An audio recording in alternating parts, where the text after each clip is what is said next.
Kerajaan Aceh Darussalam. Bagaimana sejarah berdirinya Kerajaan Aceh Darussalam? Kerajaan Aceh berdiri menjelang keruntuhan Samudra Pasai sebagaimana tercatat dalam sejarah. Pada tahun 1390 Masehi, Samudra Pasai ditaklukkan oleh Majapahit dan sejak saat itu Kerajaan Pasai terus mengalami kemunduran.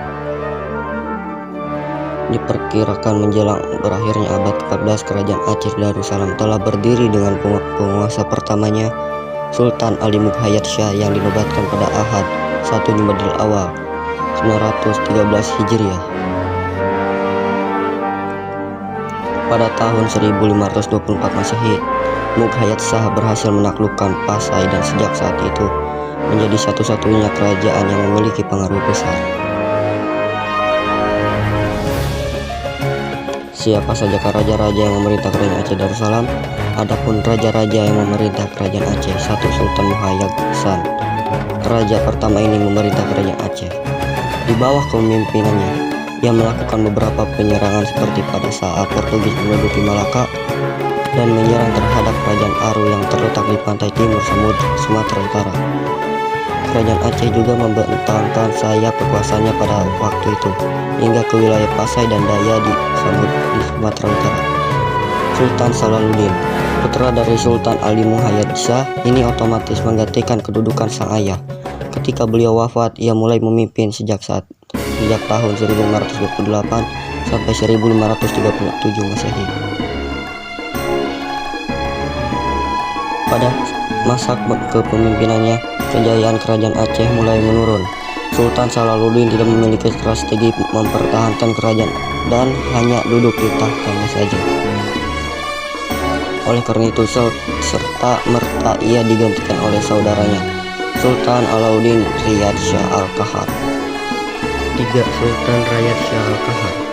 Sultan Alauddin berusaha melakukan perluasan kekuasaan dengan menyerang Kerajaan Malaka, namun usaha ini gagal. Selanjutnya ia mendapat hadiah dengan berhasil ditaklukkannya wilayah Kerajaan Aru. Sepeninggalan Sultan Alauddin Shah, Kerajaan Aceh berangsur-angsur mengalami masa suram. Perubahan kekuasaan dan pemberontakan sering terjadi di Kerajaan Aceh.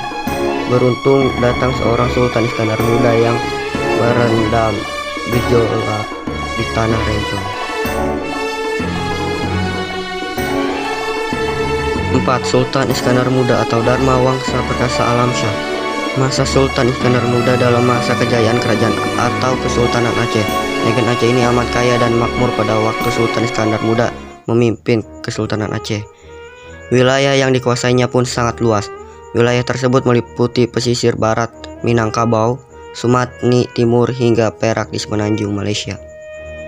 Sultan Iskandar Muda membangun sebuah taman yang menyerupai kampung halaman sang putri. Semua itu dilakukan oleh Sultan Iskandar Muda agar sang putri tidak terlalu rindu akan kampung halamannya. Sultan Iskandar Sthani. Sultan Iskandar Sthani memimpin Kerajaan Aceh di Indonesia. Selama menjalankan pemerintahan, ia meneruskan cara Sultan Iskandar Muda dalam memimpin. Pada masa pemerintahnya, lahirlah seorang ulama besar yang sangat dihormati oleh masyarakat Aceh dan keluarga Sultan, khususnya yang bernama Nuruddin Ar-Ranin. Sepeninggalan Sultan Iskandar Sthani, kepemimpinan Kerajaan Aceh digantikan oleh sang putri Sultan Iskandar Muda. Geral wanita adalah Sultan Sealam Permasyun. Ia memulai memimpin Kerajaan Aceh. Masa kejayaan Kerajaan Aceh. Kesultanan Aceh mengalami masa keemasan pada waktu memimpin Sultan Iskandar Muda. Pada masa kepemimpinannya, Aceh telah berhasil memukul mundur kekuatan Portugis dari Selat Malaka. Kejadian ini dilukiskan dalam La Grande Expedia bahwa pada tahun 1582 bangsa Aceh sudah meluaskan pengaruhnya atas pulau-pulau Sunda, Sumatera, Jawa, dan Kalimantan. Masa kemunduran Kerajaan Aceh. Kemunduran Kesultanan Aceh bermula sejak pengangkatan Sultan Iskandar Sthani pada tahun 1641. Kemunduran Aceh disebabkan oleh beberapa faktor. Di antaranya makin menguatnya kekuasaan Belanda di Pulau Sumatera dan Selat Malaka, ditandai dengan jatuhnya wilayah Minangkabau, Siak, Tampunuli, Mandali, Deli, dan Bengkulu, dan ke dalam pangkuan penjajahan Belanda. Peran Kerajaan Aceh Darussalam dalam penyebaran Islam itu. 1. Kerajaan Aceh menjadi pusat penyebaran Islam karena lokasinya yang sangat strategis. 2. Kerajaan Aceh menjadi kerajaan yang mempertahankan penyebaran Islam dari penjajahan Portugis. 3. Kerajaan Aceh menjadi pusat pendidikan Islam dengan adanya ulama besar seperti Hamzah Ansuri dan Samsudin As-Sumatani.